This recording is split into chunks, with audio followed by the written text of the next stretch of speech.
ان کو حذف کر دیا، ان کے حوالے سے بددیانتی کا مظاہرہ کیا، جبکہ یہ روایت دیگر کتابوں میں بھی، حدیث کی کتابوں میں مختلف اسناد کے ساتھ موجود ہے۔ تو سنن ترمذی کے اندر یہ روایت خود 3 الگ الگ سندوں کے ساتھ موجود ہے، جن میں سے میں نے ایک کی طرف اشارہ کر دیا، اور جو لوگ تحقیق کی شغف رکھتے ہوں وہ خود جا کے سنن ترمذی میں دیکھ سکتے ہیں کہ اس نے صرف ایک روایت کو بیان کیا اور اس کو من گھڑت ثابت کر کر گویا اس پورے موقف کے اوپر پانی پھیر دیا۔ اب آتے ہیں ہم صحیح ابن حبان کی طرف۔ صحیح ابن حبان میں اس کی ایک اور سند بھی موجود ہے، اور محققین نے صحیح ابن حبان نے اس روایت پر صحت کا حکم لگایا ہے۔ امام ابن حبان جن کے حوالے سے یہ موقری پر جرح لے کر آیا کہ اس سے احتجاج جائز نہیں، اب امام ابن حبان خود اپنی صحیح کے اندر ایک باب باندھ رہے ہیں، ذکر البیان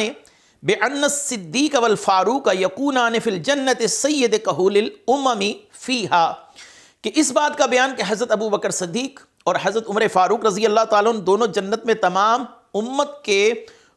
امتوں کے بوڑھوں کے سردار ہوں گے۔ اور آگے وہ حدیث لے کر آئے، اس کی سند کیا ہے؟ پہلا راوی محمد بن اسحاق بن ابراہیم مولا ثقیف ہے، حدثنا محمد بن عقیل بن خویلد، حدثنا خنیس بن بکری بن خنیس، حدثنا مالک بن مخبل عن عون بن ابی جحیفہ عن ابیہ قال قال رسول اللہ صلی اللہ علیہ وسلم ابو بکر و عمر سید کہول اہل الجنت من الاولین والآخرین الا النبیین والمرسلین۔ تو یہ جو روایت ہے، اس روایت کو صحیح ابن حبان کے محققین نے صحیح تسلیم کیا ہے۔ آپ اس پر بھی جرح لیں، یہ تب بھی ہمارے لیے کوئی مضر نہیں ہے، کیونکہ اس روایت کی اتنی اسناد موجود ہیں کہ جن پر یہ جرح کرتے کرتے تھک جائیں گے۔ اب آپ کے سامنے میں کتاب الضعفاء امام اکیلی رحمۃ اللہ علیہ، جن کا وصال ہے سن 322 ہجری، وہ اس روایت کے ایک طریق پر جرح کر رہے ہیں۔ وہ کہتے ہیں لیس بمحفوظ من حدیث عبید اللہ وَأَمَّا الْمَتْنُ فَقَدْ رُوِيَ عَنْ جَمَاعَةٍ مِّنْ أَصْحَابِ النَّبِيِّ صلی اللہ علیہ وسلم،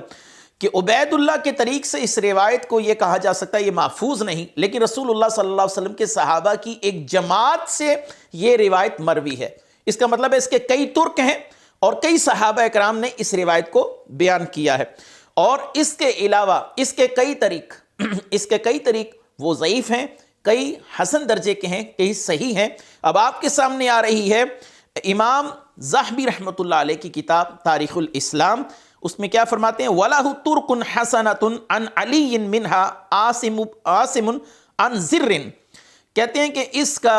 ایک طریق وہ حسن درجے کا بھی ہے، جو کہ مولا علی سے، آگے عاصم اور ان سے زر نے روایت کی، اور آگے چل کر اسی جگہ پر یہ لکھتے ہیں قال الحافظ ابن عساکر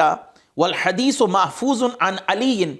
کہ امام ابن عساکر جنہوں نے تاریخ دمشق لکھی ہے، ان کا قول یہ ہے کہ مولا علی سے یہ روایت محفوظ طریق سے ہم تک پہنچی ہے، مولا علی سے یہ روایت محفوظ طریقے سے مروی ہے۔ تو معلوم ہوا کہ اس کے بعض اسناد پر جرح وہ مجموعی طور پر اس روایت کی صحت پر کوئی فرق نہیں ڈالے گی، کیونکہ بعض اس کی جو اسناد ہیں وہ حسن درجے کی ہیں، جس کا اقرار امام ذہبی رحمۃ اللہ علیہ نے بھی کیا، اور یہ صرف مولا علی سے مروی نہیں ہے، یہ دیگر اصحاب رسول سے بھی مروی ہے، جیسا کہ کتاب الضعفاء میں امام اکیلی رحمۃ اللہ علیہ نے اس کے متعلق بیان فرمایا۔ اس کے بعد ہم آتے ہیں امام ابن عساکر کی اپنی کتاب معجم ابن عساکر کی طرف۔ آپ اس میں یہ روایت لکھنے کے بعد کیا لکھتے ہیں؟ جو مولا علی سے مروی ہے، آپ لکھتے ہیں ھذا حدیث لہ ترق کثیرۃ عن علی، یہ روایت مولا علی سے کثیر ترک سے مروی ہے۔ آپ ایک پر جرح کر اس روایت کو کذب، موضوع اور من گھڑت کیسے ثابت کر سکتے ہیں؟ مولا علی کرم اللہ وجہ الکریم سے مختلف متعدد اسناد کے ساتھ یہ کتب احادیث میں موجود ہے، جس کا اقرار امام ابن عساکر بھی کر رہے ہیں، دیگر اصحاب سے بھی موجود ہے، جس کا اقرار امام اکیلی رحمۃ اللہ علیہ بھی کر رہے ہیں، اور مولا علی سے جو طریق موجود ہیں ان کے اندر بعض حسن درجے کی بھی روایات موجود ہیں، جس کا اقرار تاریخ الاسلام میں امام ذہبی رحمۃ اللہ علیہ نے کیا۔ اور اس کے بعد ہم آتے ہیں امام محمد بن عبد الحادی السندی، یہ سنن ابن ماجہ کے جنہوں نے حاشیہ لکھا ہے، اور ان کا وصال 1138 ہجری میں ہے، وہ سنن ابن ماجہ کے حاشیہ میں لکھتے ہیں قد جاء بوجوہ متعددۃ عن علی وغیرہ،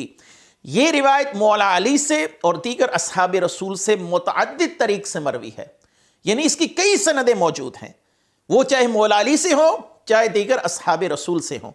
تو اب چاہیے یہ تھا یہ شخص بددیانتی نہ کرتا، لیکن کیا کیا جائے، روافظ اور نیم روافظ کی گھٹی میں بددیانتی جو ہے وہ پڑی ہوئی ہے، اور یہ جھوٹ بولتے ہیں۔ جہاں پر شیخین کریمین کے فضائل دیکھیں وہاں پر بددیانتی پر یہ لوگ اتر آتے ہیں، اور لوگوں سے کذب اور جھوٹ اور دجل سے کام لیتے ہیں، اور لوگوں کے سامنے یہ واضح طور پر گفتگو نہیں کرتے۔ آپ کے سامنے اب امام عقیلی کا حوالہ بھی آ چکا، امام ذہبی رحمۃ اللہ علیہ کا حوالہ بھی بیان کیا جا چکا، امام ابن عساکر کے المعجم سے آپ کے سامنے حوالہ پیش کر چکا،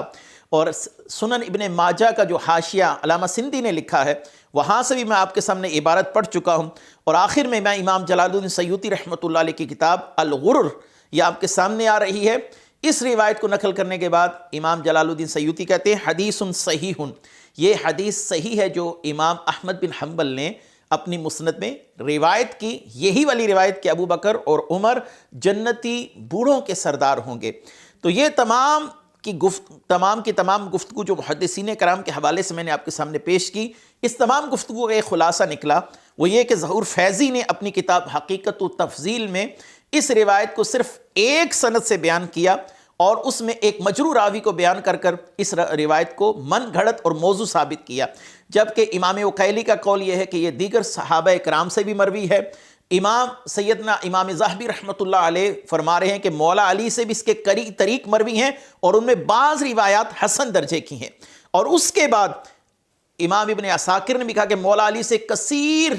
سندوں سے یہ روایت مروی ہے، اور امام محمد بن عبد الحادی سندھی نے بھی اس روایت کو متعدد طریق کے ساتھ بیان فرمایا کہ اس کے متعدد طریق موجود ہیں، ترک موجود ہیں، جن میں صحابہ کرام اور مولا علی کرم اللہ وجہ الکریم خود شامل ہیں۔ اور اس کے بعد امام جلال الدین سیوطی رحمۃ اللہ علیہ نے الغرر میں اس کی صحت کو تسلیم کیا، اس کو حدیث صحیح کہا ہے۔ تو معلوم ہوا کہ یہ سارا معاملہ بددیانتی پر مبنی ہے۔ اللہ تبارک و تعالی ایسے بددیانتوں کی بددیانتیوں سے